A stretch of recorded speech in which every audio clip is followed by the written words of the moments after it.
تو صورتحال آج یہ ہے کہ امن و امان کدھر ہے آپ کا؟ مغرب کے بعد آپ کے تھانے بند ہو جاتے ہیں، مغرب کے بعد پولیس چوکیاں بند ہو جاتی ہیں، آپ کی ساری پولیس محفوظ پناہگاہوں میں چلی جاتی ہے اور مسلح گروپ جو ہے وہ کنٹرول لے لیتے ہیں پورے علاقے کا۔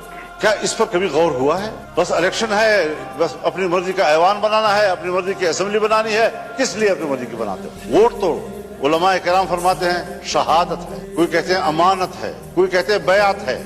تو یہاں تو نہ شہادت ہے، نہ امانت ہے، نہ بیعت۔ بیعت میرے نام پر کرتے ہیں، بکسہ کھلتا ہے تو کسی اور کے نام پر بیعت نکلاتے ہیں۔ امانت آپ کے حوالے کرتے ہیں، بکسہ کھلتا ہے تو اس میں امانت نام کی کوئی چیز خیانت ہی خیانت ہوتا ہے۔ شہادت میں صداقت ہوتی ہے، جو بکسہ کھلتا ہے تو صداقت کا نام نشان نہیں ہوتا، شہادت مری پڑی ہوتی ہے۔ اس ساری صورتحال میں ہمیں ذرا بتائے کہاں ہم کھڑے ہیں؟ باجوہ صاحب فرمایا کرتے تھے کہ ہم نے باڑ لگا دیا ہے اور اب کوئی افغانستان نہ جا سکے گا نہ آ سکے گا۔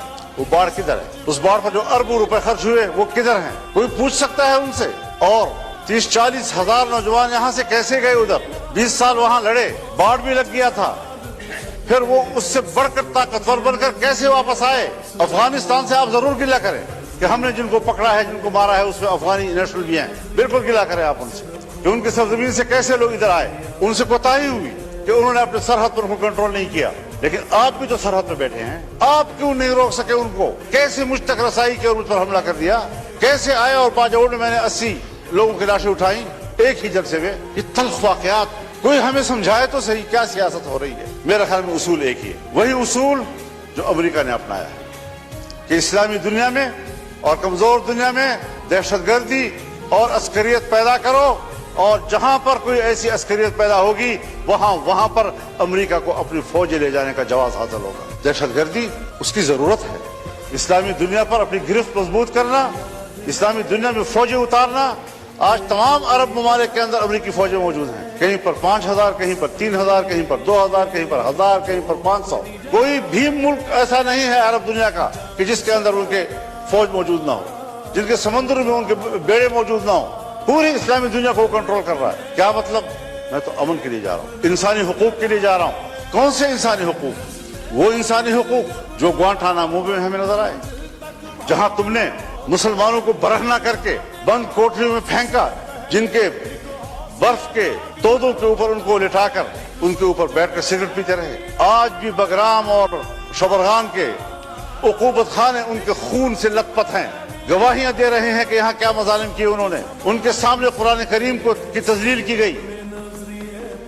کوئی ہے جو اس پہلو پر بھی بات کر سکے؟ بس یہ دہشت گرد، یہ دہشت گرد، یہ دہشت گرد، اور اس کے مقابلے میں اس سے بڑھ کر دہشت گردی ہو رہی ہے اور کوئی ان کو روکنے والا نہیں ہے، نہ اس کو کوئی بات کرنے والا ہے۔ عراق میں کیا کیا گیا؟ ابو غریب جیل میں کیا زندہ انسانوں پر ننگا کر کے ان پر کتے نہیں چھوڑے گئے اور کتوں سے ان کے جسم کو نہیں نوچا گیا؟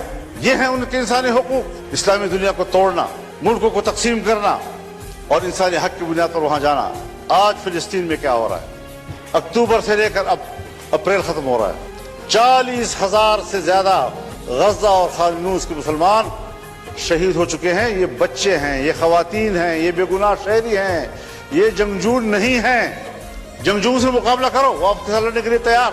سب سے زیادہ بچے جو ان دنوں میں شہید ہوئے ہیں وہ غزہ کے۔ کوئی مسلمان ہے حکمران جو اس کے لیے کوئی آواز اٹھائے؟ اور پھر امریکہ اور برطانیہ اور یورپ انسانی حقوق کی بات کرے، جن کے ہاتھوں سے انسانیت کا خون ٹپک رہا ہے، انسانیت کا خون ٹپک رہا ہے اور انسانی حقوق کے علمبردار میں کس کے ہاتھ میں اپنا لہو تلاش کروں؟ ہر طرف خون ہی خون، اور ہم اس میں زندگی گزار رہے ہیں۔ اور اگر ملک کے عوام یا عوام کے نمائندے کوئی کردار ادا کر سکتے ہیں تو اس کے الیکشن کا یہ حشر کر دیا جاتا ہے جو ہم دیکھ رہے ہیں۔ تو ذرا اس حوالے سے ہمیں اپنی تاریخ کو بھی دیکھنا چاہیے، ہمیں آنے والا مستقبل ٹھیک کر لینا چاہیے۔ یہ قیادت کا مسئلہ ہے، یہ ایوان میں